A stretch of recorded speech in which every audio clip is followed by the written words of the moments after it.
Hello everyone. कक्षा 11वीं हिंदी विषय का पेपर आपको बताएंगे वार्षिक परीक्षा 2021 का। तो देखते हैं पहला प्रश्न क्या है।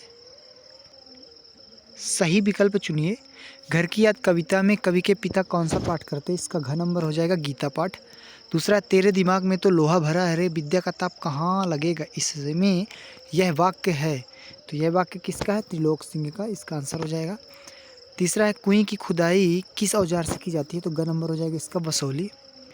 चौथा है, सोहन अगले वर्ष भोपाल गया था में अशुद्धि है, तो काल संबंधी अशुद्धि है, इसमें इसका ग आंसर हो जाएगा। पाँचवा, वीर भयानक और रौद्र रसों की प्रधानता होती है ओज गुण में, तो ये सही विकल्प हो गए। दूसरा प्रश्न है, रिक्त स्थानों की पूर्ति कीजिए। जहाँ विरोध न होते हुए भी विरोध का आभास हो वहाँ क्या होता है? विरोधाभास। यहाँ पे आपको भर देना विरोधाभास। सावधान 22 पसेरी मुहावरे का अर्थ अच्छा बुरा एक समान, यहाँ पे आपको भर देना है। कवि दुष्यंत ने वृक्ष के साए में धूप लगने की बात कही है। कई जगह छांव भी बताया गया, लेकिन धूप के साए से पाठ लिया गया दुष्यंत का। चौथा है, डिप्टी सेक्रेटरी का हिंदी अर्थ उप सचिव होता है, तो यहाँ पे भर देना आपको उप सचिव। पाँचवा, मरुभूमि में रेत की सतह के नीचे तो खड़िया पत्थर की एक पट्टी चलती है, ये रिक्त स्थान हो गए। प्रश्न नंबर 3 देखते हैं क्या है। सत्य असत्य का चयन कीजिए। निर्मला पुतुल का आरंभिक जीवन बहुत संघर्षमय रहा, तो ये सत्य है, यहाँ पे आपको सत्य लिखना है। स्पीति में बारिश एक पाठ एक संस्मरण है, ये असत्य है क्योंकि ये यात्रा वृत्तांत है।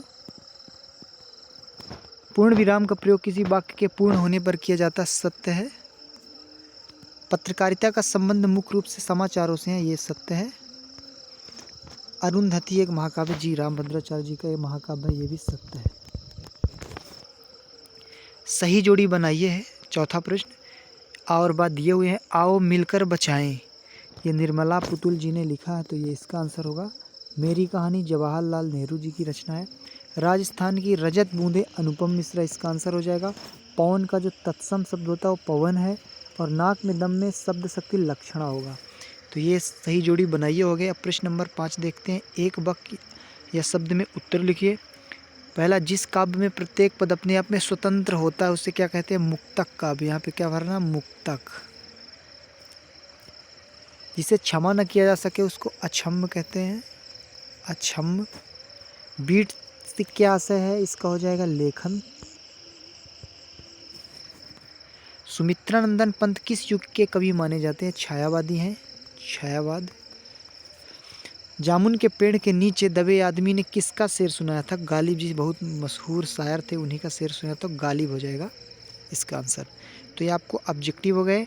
कबीर ने नियम और धर्म, इसके आंसर बाकी हम आपको अगली वीडियो में पूरे बताएंगे, पूरे क्वेश्चन आंसर। हमारे चैनल को सब्सक्राइब कर लीजिएगा। Thank you.